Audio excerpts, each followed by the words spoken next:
We're in this brand new paradigm of autonomous AI agents. This is totally transformational. It's a brand new paradigm. It's revolutionary for companies. They're getting incredible economic value from this. However, unfortunately, a lot of companies are not going to be able to participate in this new paradigm. They're going to have to sit this one out. Here's why I say that. With autonomous AI agents, it's very, very different than the paradigm that came before, which was SaaS software, right? SaaS software was about building screens that humans are going to use to do things and enter data and click buttons. But autonomous AI agents are running behind the scenes as back-end code. They're making decisions autonomously on behalf of the company and taking actions.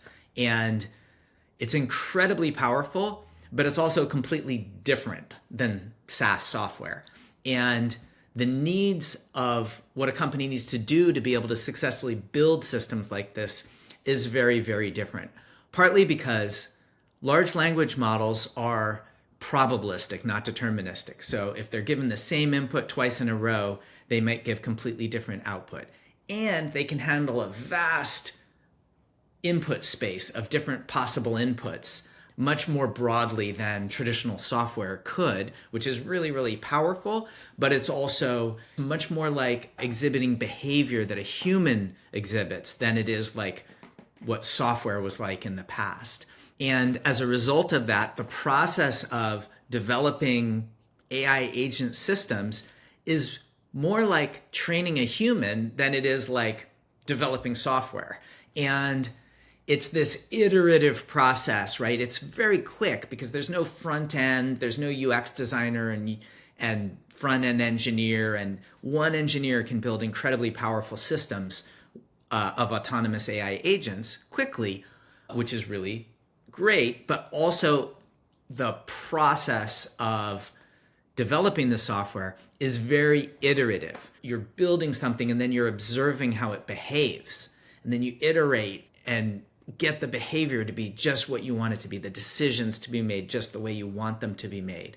And this kind of iterative process is not what companies are set up to do. And in fact, moving quickly is not something most companies are set up to do. So this is a very like a hyper-agile kind of process. And companies either have to be able to change to be able to move quickly, or they're not going to be able to participate in this new reality of how developing autonomous AI agents works. And so companies have evolved over the history of companies until today to have a lot of structure around how they do things. They have their annual budgeting process, and they spend a lot of time designing and thinking about something that they're going to build before they start building it. And they have cumbersome info security processes and vendor onboarding processes that are intentionally designed to protect the company, and for good reason, right? These things are all important. However, they're also incompatible with moving quickly in a rapid, iterative, hyper-agile way.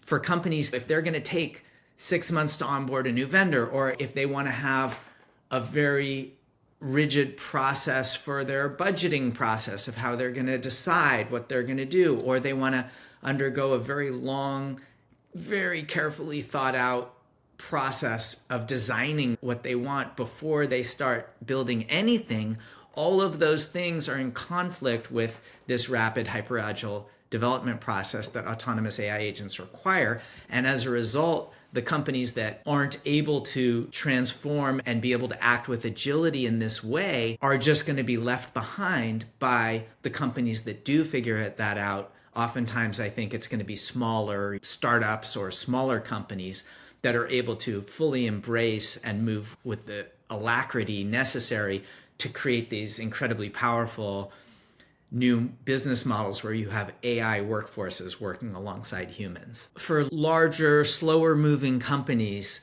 what's important is that you start trying. You have to embrace a mindset of experimentation. And what we're seeing at my company, Qurrent, is that it's coming from the top down. It's often coming from the CEO of the company that we are going to do this. We have to do this to survive.